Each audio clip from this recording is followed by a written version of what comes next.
Hi students, welcome to the class of political science chapter which we are running right now. That is chapter number 3, equality, from the book number 2.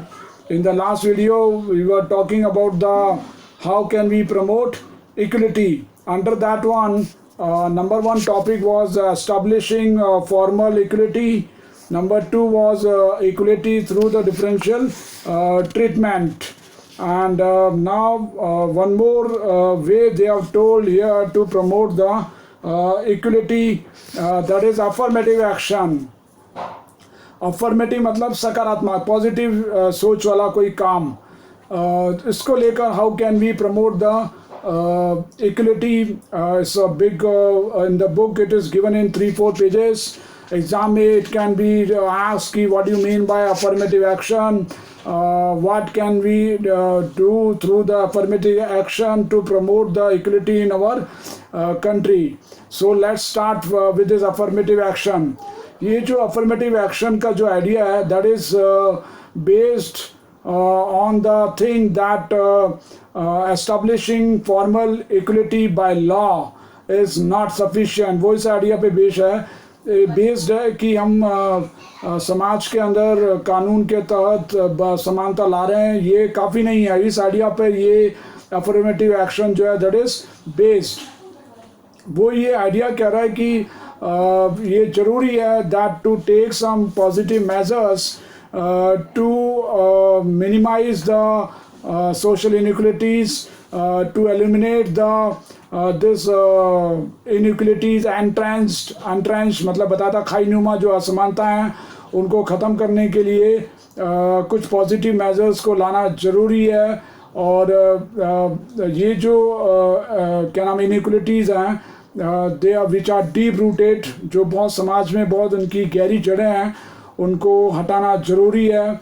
और बहुत सारे affirmative action सकारात्मक कदम कार्रवाई we can have through the policies which can be designed by us to correct the past effects of the to correct the effect of the past inequalities. जो अतीत में जो असमानताएं थी उनके प्रभावों को, दुष्प्रभावों को ख़त्म करने के लिए इनको हम लोग अपना सकते हैं. अफर्मेटिव एक्शन जो होता है it can take many forms. जैसे you can have the spending, अपनी पसंद से preferential spending on facilities for the disadvantage communities. जो समाज के डिसएडवांटेज कम्युनिटीज़ हैं जैसे शेड्यूल कास्ट, शेड्यूल ट्राइब, उनके लिए आप कुछ स्पेंडिंग कर सकते हो, जैसे कि on the scholarship, on the hostel fees, और वहाँ और उनके लिए वहाँ से लेकर you can have the consideration for this people, disadvantage people in the admission in the educational institutions and jobs. हमारे कंट्री के अंदर इसी in this concern we have adopted the policy of reservation quotas in the education and in the jobs. And ये हमने we have done so to provide the equality of opportunity to this deprived groups. ये जो वंचित समूह है इनको अवसर की समानता प्रोवाइड करने के लिए ऐसा किया गया है. और ये जो मैटर है जो हमने कदम उठाया हमारे कंट्री के अंदर, this measure is a subject of debate and disagreement. ये वाद विवाद का मुद्दा है और लोक असहमति का मुद्दा है. और ये जो पॉलिसी है, this policy of reservation for the deprived groups is defended. इसका बचाव किया जाता है ऑन द ग्राउंड कि ये जो सर्टेन ग्रुप्स हैं डिप्राइव्ड कम्युनिटीज़ के, they have suffered a very क्या बोलते हैं आपको एक्सप्लॉयटेशन. उनके साथ समाज में डिस्क्रिमिनेशन हुआ है, सोशल प्रेजुडिस हुआ है, सामाजिक नफरत का सामना किया है. और they have been victims of this one because of exclusion and segregation.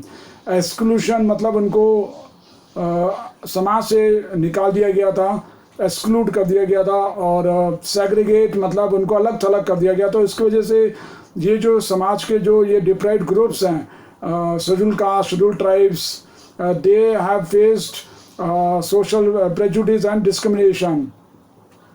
सो इसी ग्राउंड के ऊपर ये जो पॉलिसी अपनाई गई है for the reservation of the this people, for the reservation policy for this people, इसको डिफेंड किया जाता है।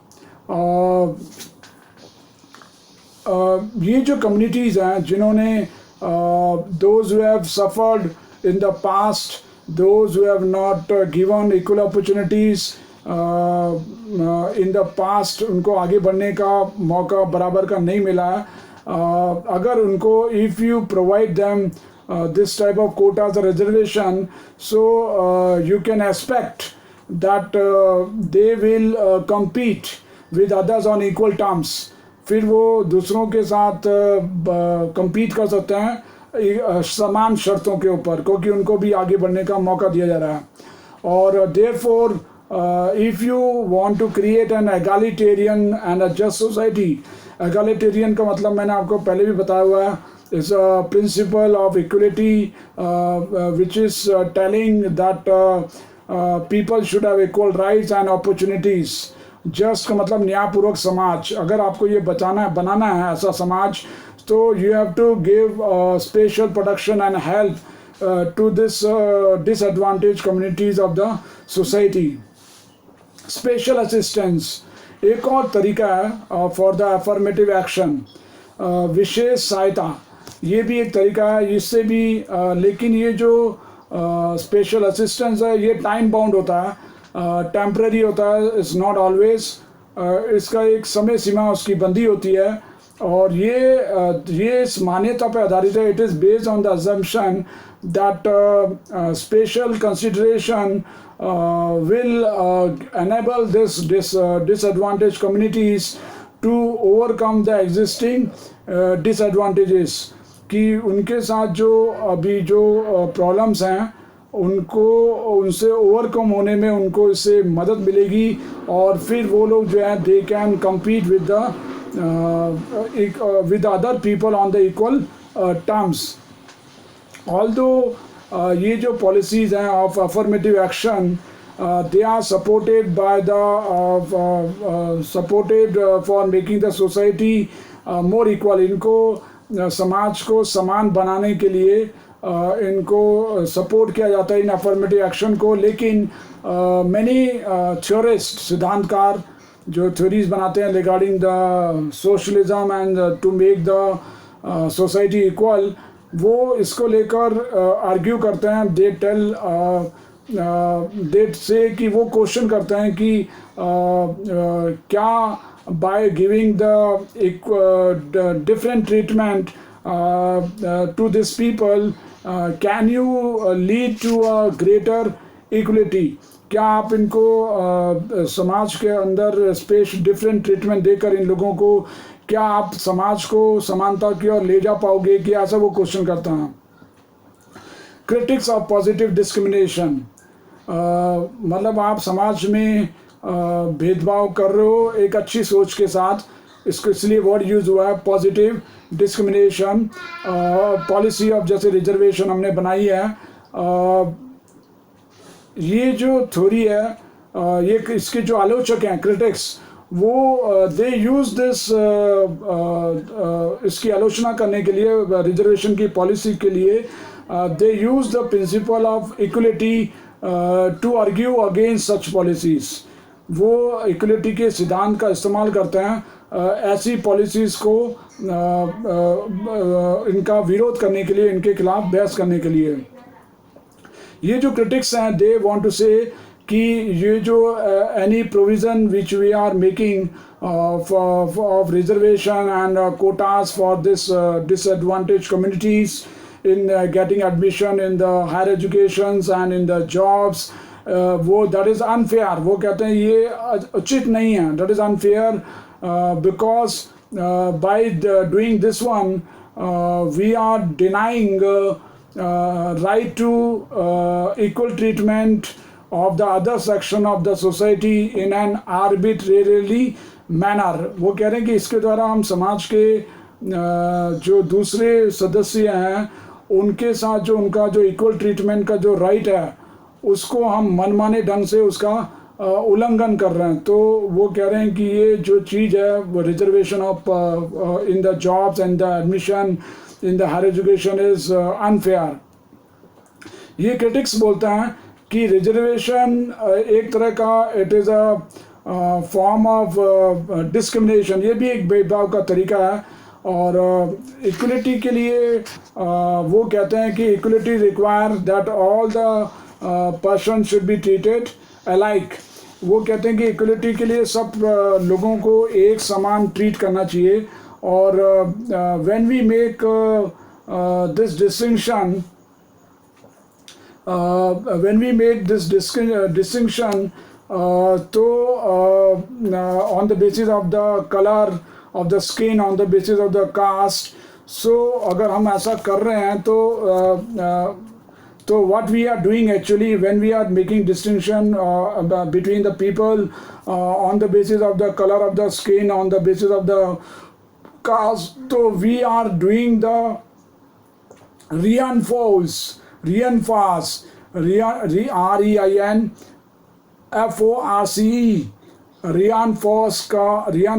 का मतलब होता है स्ट्रेंथनिंग और सपोर्टिंग एन आइडिया।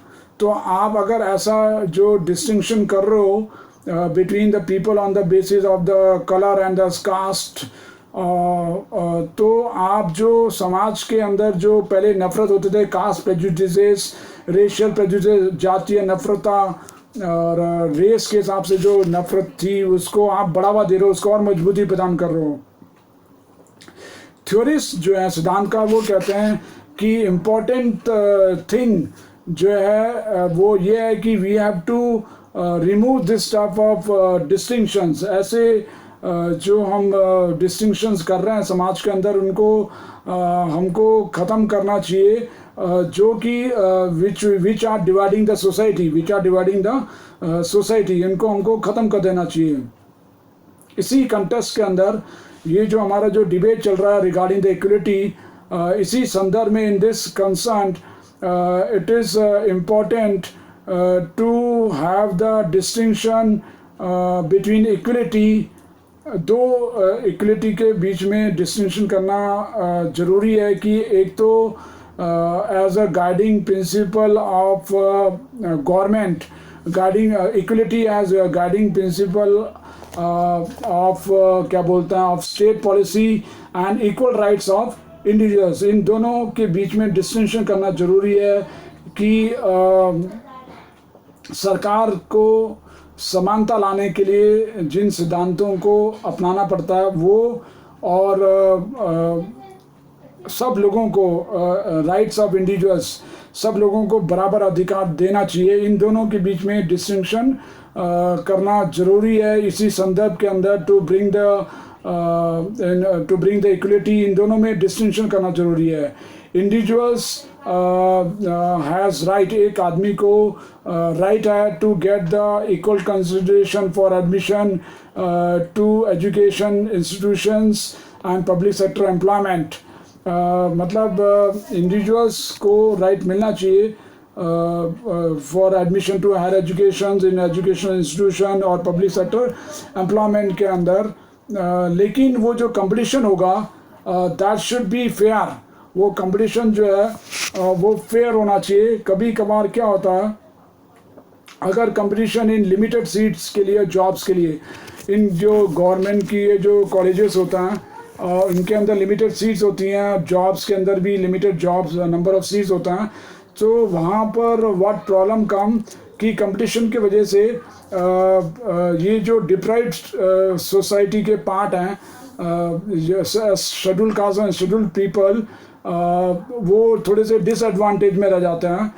और डिसएडवांटेज में रह जाते हैं क्यों रह जाते हैं? बिकॉज ये जो फर्स्ट जनरेशन है इनकी of the first generation of the learner, first generation learner का मतलब इनके समाज के अंदर ये जो लोग हैं SC और ST के, डिप्राइव्ड कम्युनिटीज़ के, डिसएडवांटेज कम्युनिटीज़ के, ये लोग इनकी कास्ट के अंदर सबसे पहले पढ़ने वाले लोग हैं, और क्योंकि उनके पेरेंट्स और जो एंसेस्टर थे वो इलिटरेट थे। सो ये जो डिप्राइव्ड कम्युनिटीज़ के जो लोग हैं, they may not get the same chance in the completion as those people who were belonging to the those caste of the those social groups of the society which were already very advanced।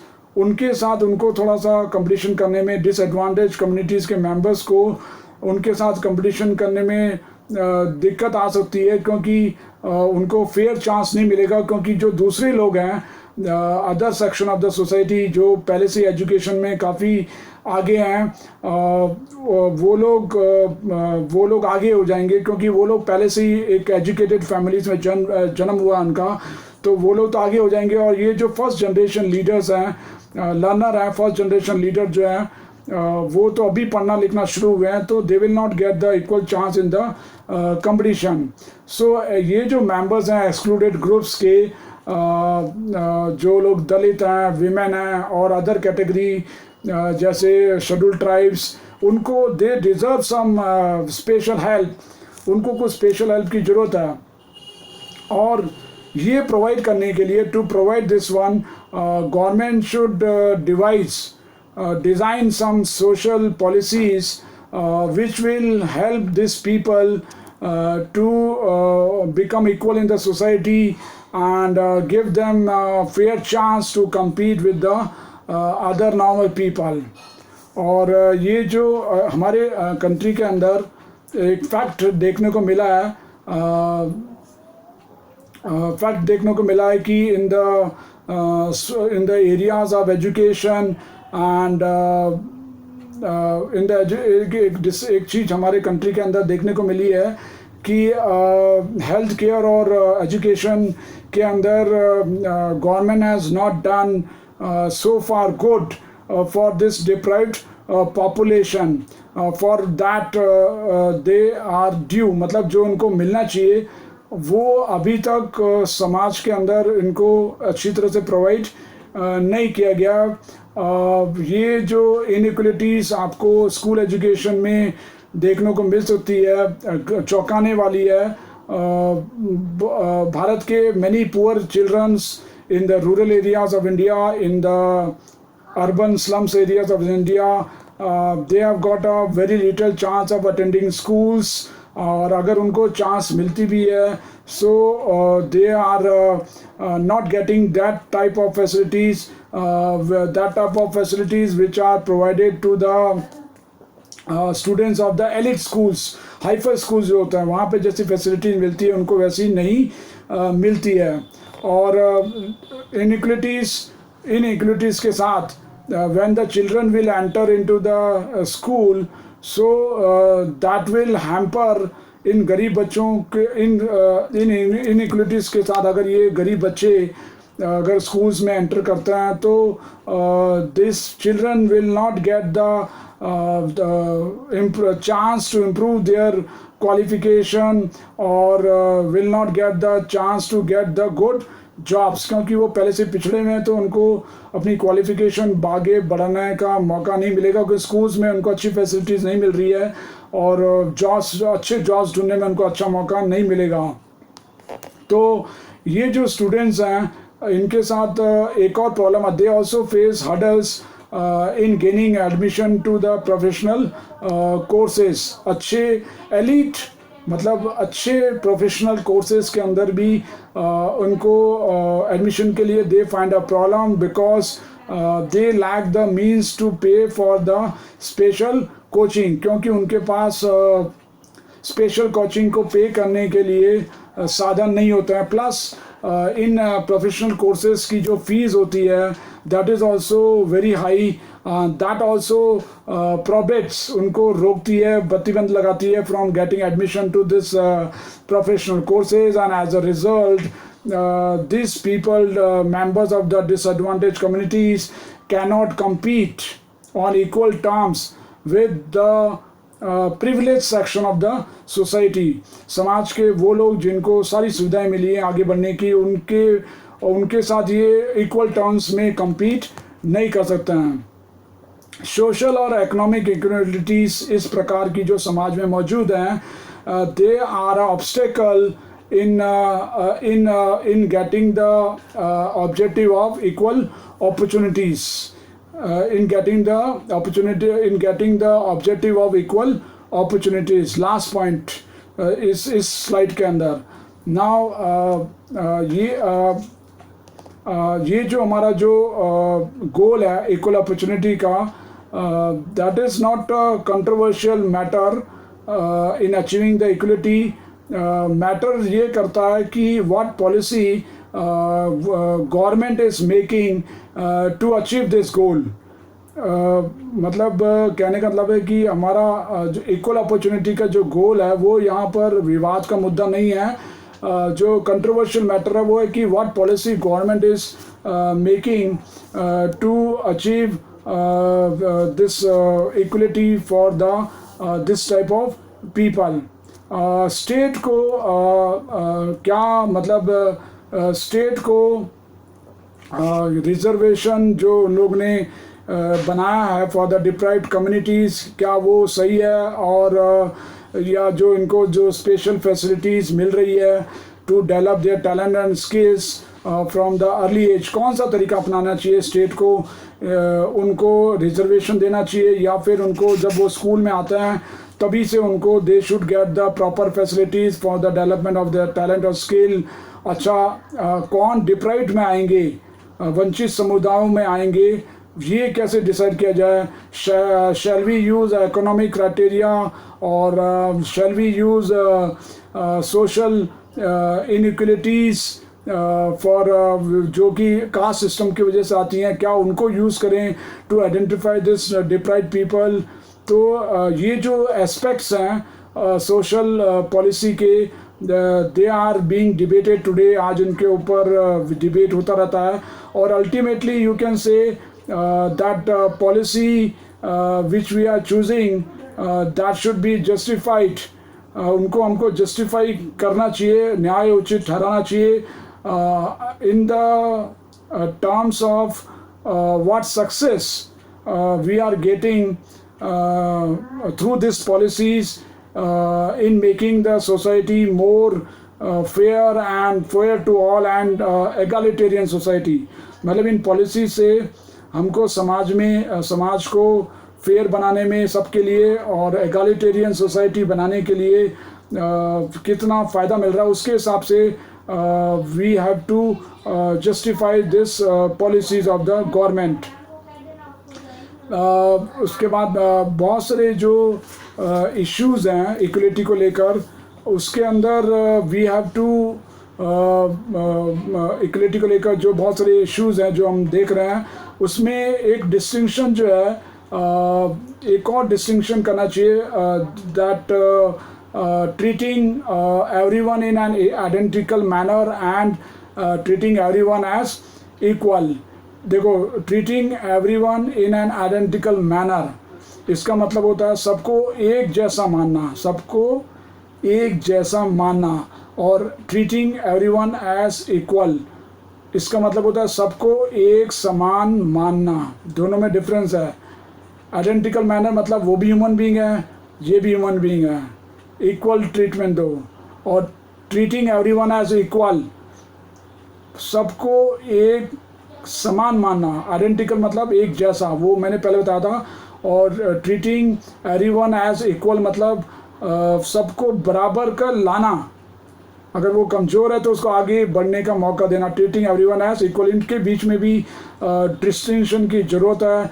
और ये जो second वाला जो I told you that treating everyone as equal on some occasion, some differential treatment for can be required for these cases, but while doing this one we should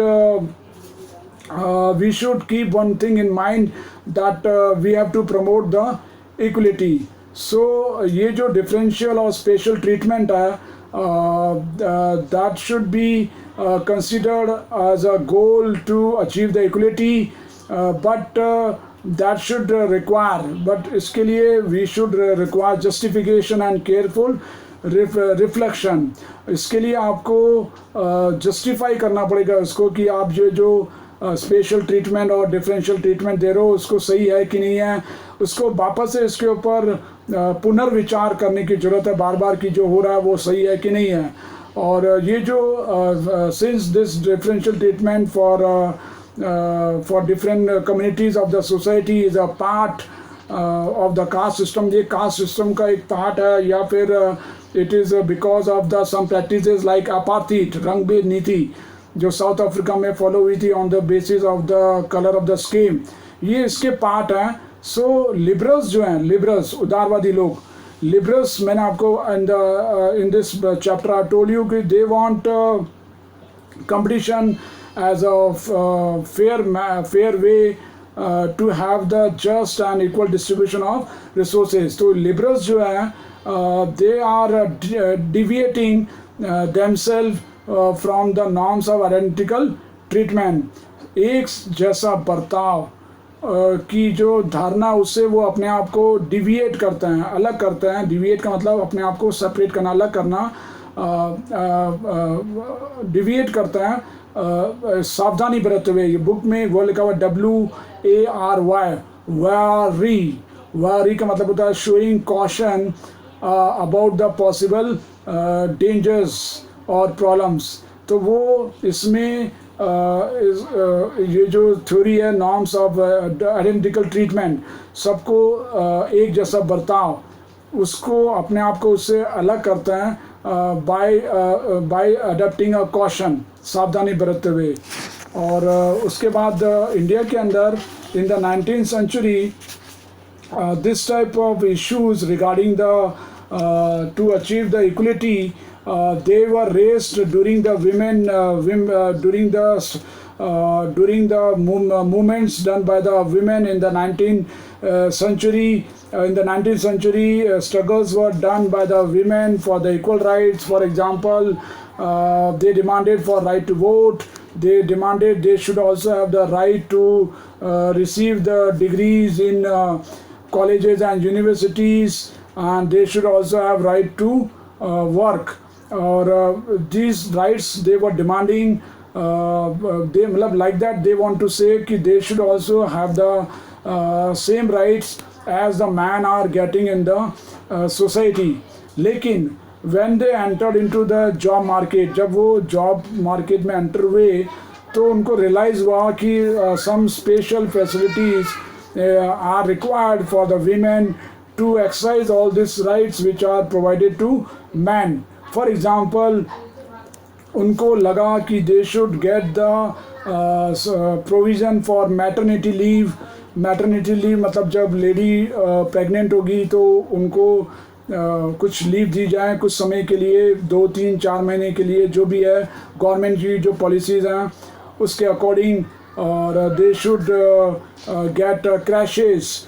क्रैशे मतलब is a nursery in the factory, जहाँ पे mother के जो छोटे बच्चे हैं उनको job के दौरान टेक केयर करने के लिए इनको बोलते हैं क्रैशेस बनाए जाते हैं, जहाँ वर्किंग पेरेंट्स अपने बच्चों को मॉर्निंग में ड्रॉप कर देते हैं एंड इवनिंग में दे कलेक्ट देम बैक. जब वो जॉब से वापस आते हैं शाम को तो वहाँ पे तो उन्होंने डिमांड की कि हमको कुछ स्पेशल प्रोविजंस मिलनी चाहिए to have to exercise this type of rights like maternity leave and crashes in the workplace. उन्होंने बोला कि without this consideration of this kind, इन बातों को ध्यान रखे बिना वीमेंस को लगा कि they can not compete for jobs and they can not enjoy the successful professional and personal life. ये जो फैसिलिटीज़ हैं अगर उनको नहीं मिलेगी तो they can not enjoy the this type of rights और देयर प्रोफेशनल पर्सनल लाइफ. और इन अदर वर्ड्स में यू कैन से कि sometime special treatment is required for women if they want to enjoy the same rights as they are as man are having in the society.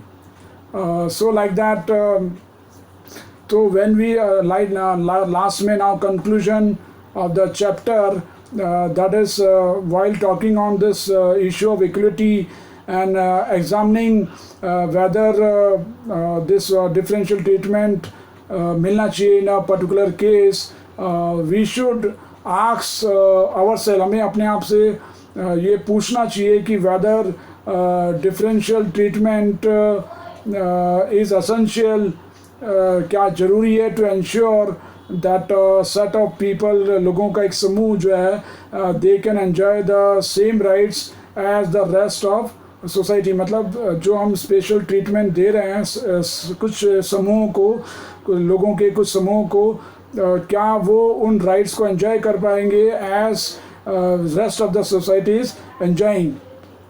इस मामले में caution, सावधानी, caution we have to exercise to see the differential treatment देते वक्त हमको एक सावधानी बरतनी है कि because of that this special treatment, new structures of domination और ऑपरेशन तो नहीं स्टार्ट हो रहा है. मतलब प्रभुत्व और शोषण करने का कोई नया तरीके का जन्म तो नहीं हो रहा है while providing this special treatment to certain section of the society. हमको इसकी सावधानी बरतनी है एंड ये भी ध्यान रखना है कि whatever special treatment we are providing to this deprived communities, they should not become a mean, ये एक जरिया नहीं बन जाए for some groups to re-establish special privileges and power in society, ताकि वो समाज में कुछ